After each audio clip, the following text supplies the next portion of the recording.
Marquis de Lafayette was born on September 6, 1757, in Chavignac, France. His full name is Marie Joseph Paul Vez Roch Gilbert de Moter, Marquis de Lafayette. "It's not my fault," he joked in his autobiography. "I was baptized like a Spaniard, with the name of every conceivable saint who might offer me more protection in battle." He was born to a noble military family. His father was killed in the 7 Years' War. His mother and grandfather both died in 1770.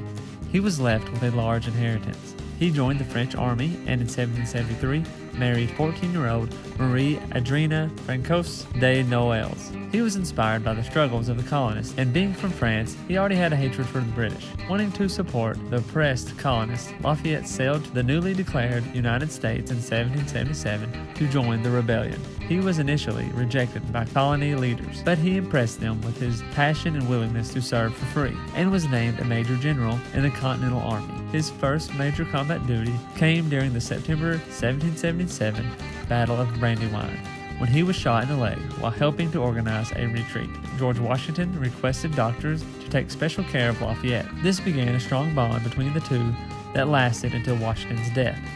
Following a winter in Valley Forge with Washington, Lafayette showed intelligent leadership while helping to draw more French resources to the American side. In May 1778, he outsmarted the British, who were sent to capture him at Bunker Hill.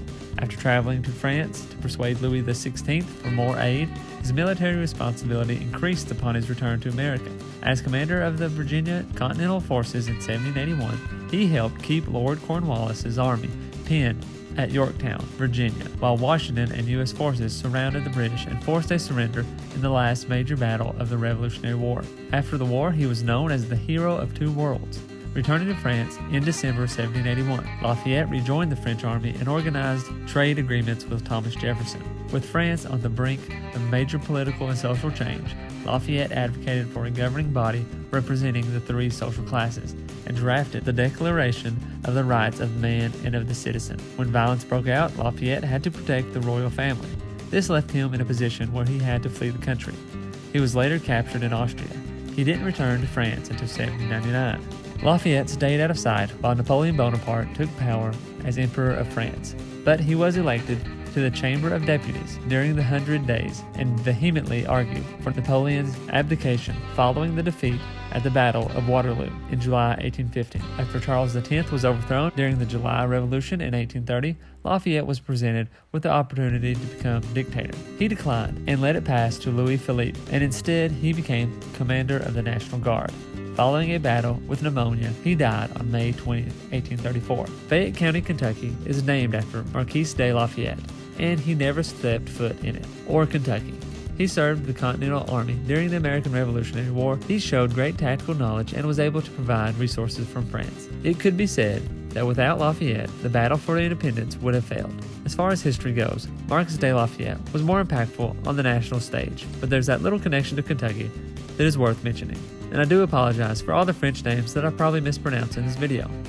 But I don't speak French, so I'm sorry.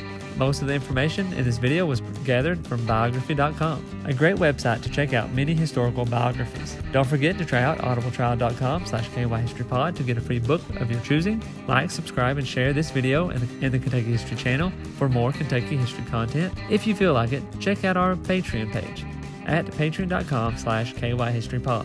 Find us on Twitter and Facebook at KYHistoryPod, and don't forget to check out the Land Between the Meadows Kentucky History Podcast for more in-depth history of Kentucky.